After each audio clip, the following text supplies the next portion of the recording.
Thanks for today, Skip. Hey, Amanda. Yeah, that date at Udani World was amazing. I'm glad you had fun. Even though it ended up being a belated birthday celebration, like a whole week late. Still, I'm really happy it made you smile. Don't worry about the timing. Honestly, it didn't matter when. It just mattered that we spent the day together. I'm still sorry for pushing the plans back. You'd even offered to celebrate with me on my actual birthday, but then everything with my family came up. Hey, if it was something with your folks, I totally get it. Family comes first. I know I always put my family stuff first. Sometimes I worry it's unfair to you. Amanda, listen. That's something I've always respected about you. You care for your parents. You show up for them.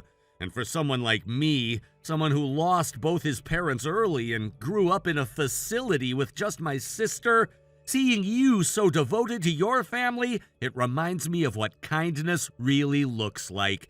You're a genuinely good person. Skip, when you say stuff like that out of nowhere, I don't know what to do with myself. Now I'm blushing like crazy. It's true, though. Anyway, we've been running around since morning. You must be exhausted. Get some rest tonight, okay? Yeah, I'm definitely feeling it now. I think I'll head to bed soon. All right. Sleep well, Amanda. You too, Skip. Good night. Good night.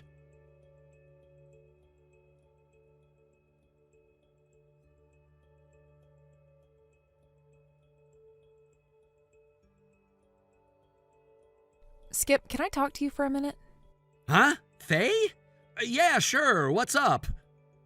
I wanted to ask you something. Okay, go ahead. You said you went to Undanny World yesterday with your girlfriend, right? You even posted a photo on social media? Oh, yeah, that selfie with the caption, Udani with my girl. Don't worry, I covered both our faces with stickers. Her name's Amanda, right? Yeah, that's right. At first I thought it was just a coincidence, but now... Now what? Do you have a photo where Amanda's face is clearly visible? Yeah, I do. Can you show it to me? I know this is kind of out of nowhere, but it's important. Sure, but what's going on? If I'm right about what I'm thinking, you're caught up in something seriously messed up. What are you talking about? Okay, hold on, I'll pull one up. Here, this one. I knew it. Hey, what's going on with Amanda? I'm coming to see you, right now. Wait, now? I was actually about to go meet up with Amanda. Cancel it. Seriously, do not meet her. What? Why the hell not? I told you, I'll explain everything when I get there, but for now, trust me, you shouldn't see her tonight. This makes no sense. Then let me leave you with just one thing before I get there. Your girlfriend Amanda, she's one of my mom friends. Wait, what? Mom friends? You mean like from your kid's school or something? Exactly. But Amanda told me she was single, so she's a single mother? That's not even the half of it, Skip. What the hell are you saying? Look, I know this is a lot. You're confused, and once you hear everything, you're going to be even more shaken. That's why I'm coming over. I need to tell you in person. Just wait for me, okay? Okay, I'll wait.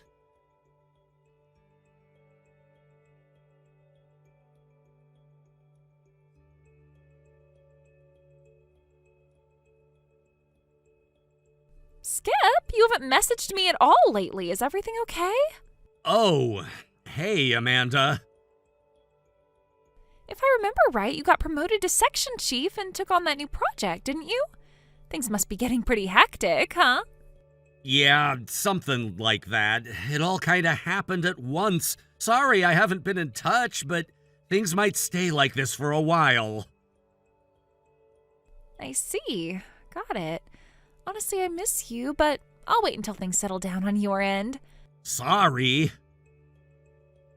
No, it's okay, really. I understand work comes first. I've got something I need to take care of, so I'll have to go now. Okay, talk to you later then.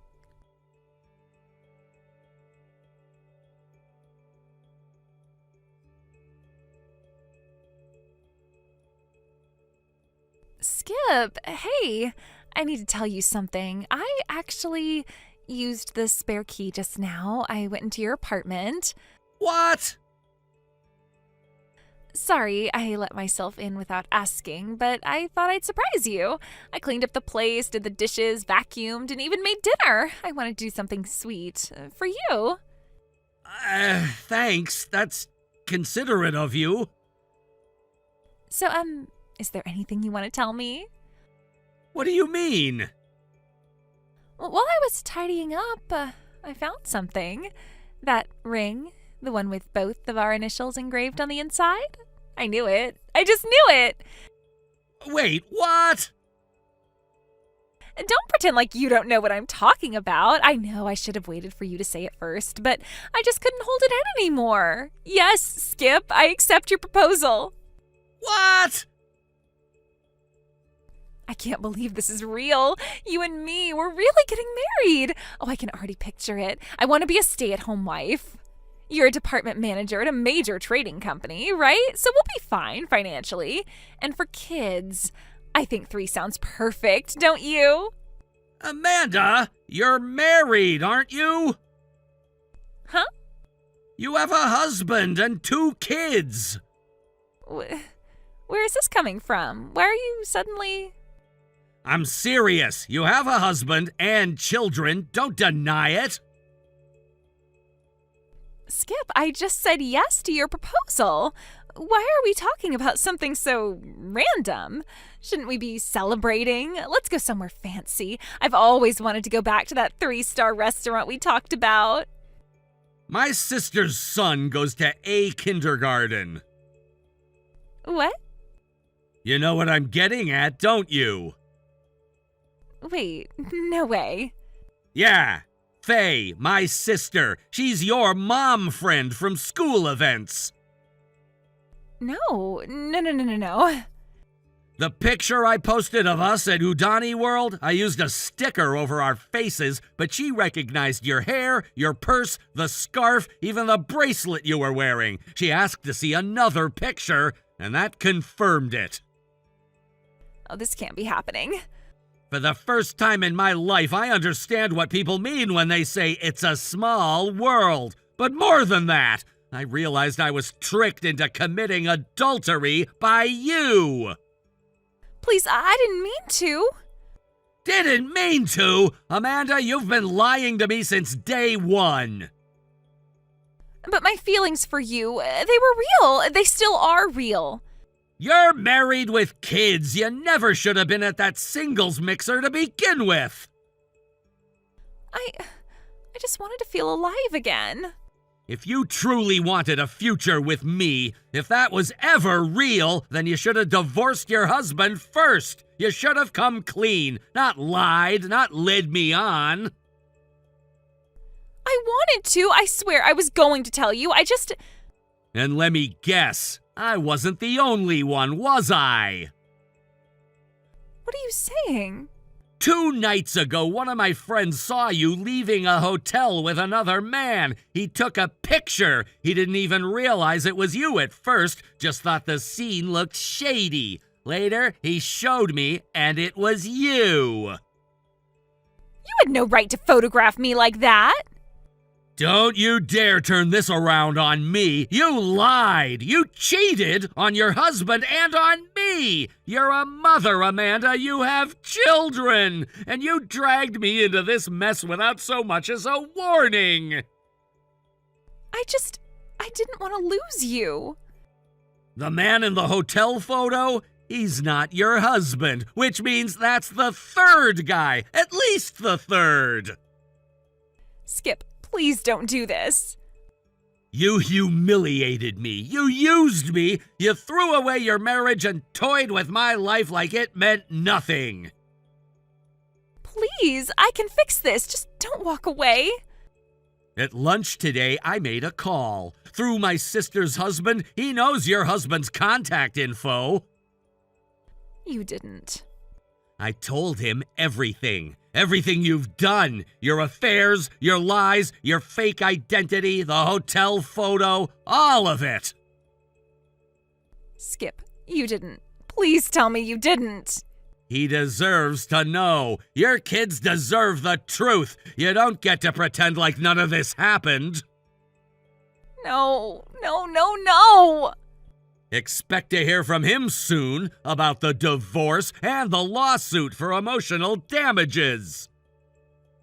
This wasn't supposed to happen. Neither was I.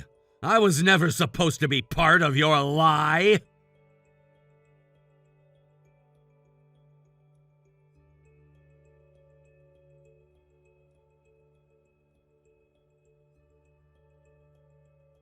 You absolute bastard, Skip. Because of you, I got divorced. They took my kids away from me. I lost my home, and even my parents cut me off. And if you feel even a shred of guilt, you'll take responsibility and support me. Let me live with you. What the hell? I don't even want to see your face ever again. You don't get to say that. You're the reason I lost everything. You owe me. You're going to support me from now on. I thought we were done. I already broke up with you. That doesn't matter. So let me get this straight. You're planning to just move into my place? Where else am I supposed to go? You ruined my life. The least you can do is take care of me. That's your responsibility, isn't it? Fine. If you're that desperate. Wait, are you serious? You're letting me move in with you? Come if you want. See what happens. I knew you still cared. Oh, I'm coming right away. I love you, Skip.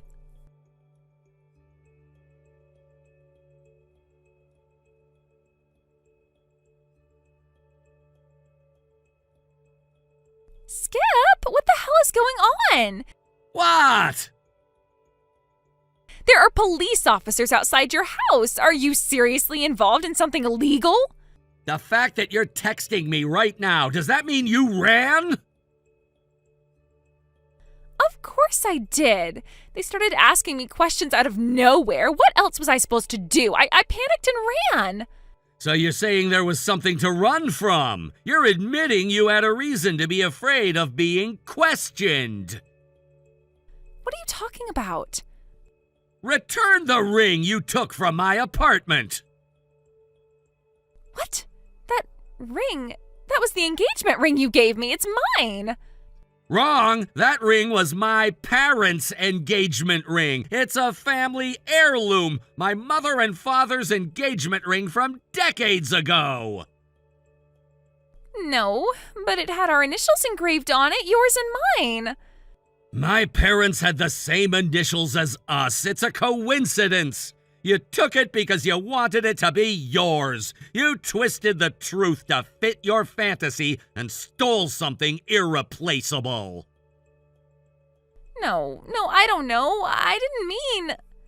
You walked into my place without permission and took it like it belonged to you. That's theft, Amanda. I had no choice but to call the police. Please, I have already lost everything. My home, my husband, my kids. Why are you doing this? Why are you trying to destroy me even more?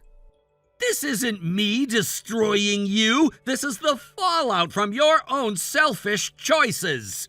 Now go, turn yourself in. Face what you've done because I'm done protecting you.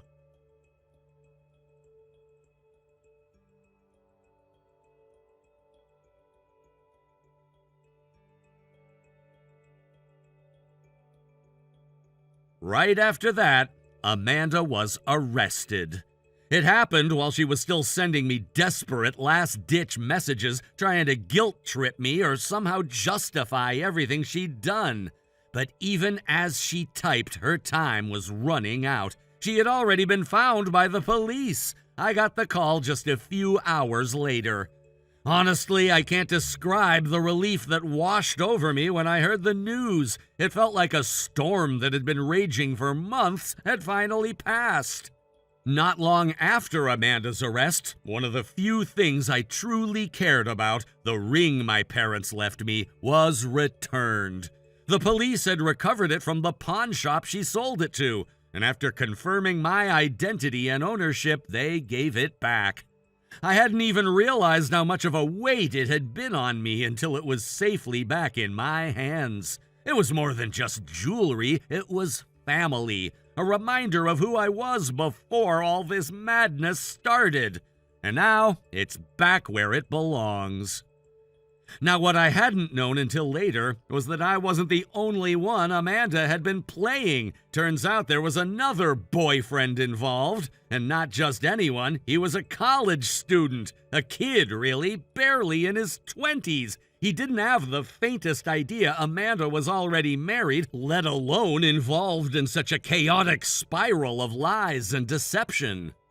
Amanda had painted herself as a single woman who was just unlucky in love, whispering promises of marriage and a future together. The young man, naive and trusting, bought into it completely. According to what I later heard, he was so devoted that he picked up extra shifts at his part-time jobs, all to support her. He was convinced they were building a life together, even as she drained him financially and emotionally. When the truth finally came out, his world shattered. It wasn't just heartbreak, it was betrayal at a foundational level. The emotional damage was one thing, but the financial strain was another. His parents, naturally furious, began looking into legal options, and now they're preparing to sue Amanda for marriage fraud. And frankly, I don't blame them. That poor kid was manipulated, strung along, and used. Someone has to hold her accountable. But that's not even the worst of it for Amanda. She's already buried in debt. After her affair was exposed, her ex-husband came at her hard. The divorce proceedings were brutal. He demanded full custody of their children and got it. Amanda was ordered to pay alimony and child support, and since she tried to dodge responsibility, the court ordered a lump sum payment. She had to borrow a massive amount just to settle that. The total nearly broke her financially. And as if that weren't enough, she was disowned by her own parents. They had stood by her for years, even when they didn't agree with her choices. But the lies, the betrayal, the criminal activity, it was too much. When they found out about the fraud, the theft, and how far she had fallen, they cut ties completely. No support, no more second chances. She's on her own now. I don't know how she's surviving these days. I haven't asked, and frankly, I don't want to know. Maybe she's relying on the kindness of strangers. Maybe she's scraping by, doing whatever she can. I've heard whispers. Things from mutual acquaintances or the kind of gossip you don't want to believe but can't ignore. There were rumors she was seen in certain districts at night, dressed far more provocatively than she used to. Heavy makeup, flashy outfits, clinging to the arms of men who looked like they paid to have her there. It's not a life anyone would envy. But at the same time, I can't bring myself to feel pity. Not anymore. Amanda had chance after chance to choose a different path, to take responsibility, to be honest. But she never did. She manipulated, lied, stole, and burned every bridge she ever crossed. And when the walls finally closed in, she tried to drag everyone else down with her. At one point, I would have done anything to save her. I genuinely loved her. I believed in her. But that man died the day I saw what she really was capable of. Now, all I want is peace. Not revenge, not drama, just a quiet life where I'm not constantly looking over my shoulder or questioning everyone's intentions. Amanda, she can live whatever life she's made for herself. She has no place in mine anymore. In the end, maybe this was inevitable. People like Amanda don't change unless they're forced to. Maybe her downfall will be the wake-up call she always needed, or maybe she'll just keep spiraling. That's no longer my concern. As for me, I've started focusing on rebuilding. Slowly, carefully. I'm not the same person I was before all of this happened. But in a strange way, I think that's a good thing. I've grown, hardened maybe, but also wiser, more cautious. I've also learned the value of real relationships, of people who stand by you, not because they want something, but because they believe in who you are. Friends, family, even strangers who showed compassion when I needed it most. They're the reason I didn't break. They're the reason I'm still standing. Amanda was a storm in my life, but every storm passes. And now, at last, I see the sky starting to clear. Thank you for watching. Please subscribe and hit the like button. See you next time.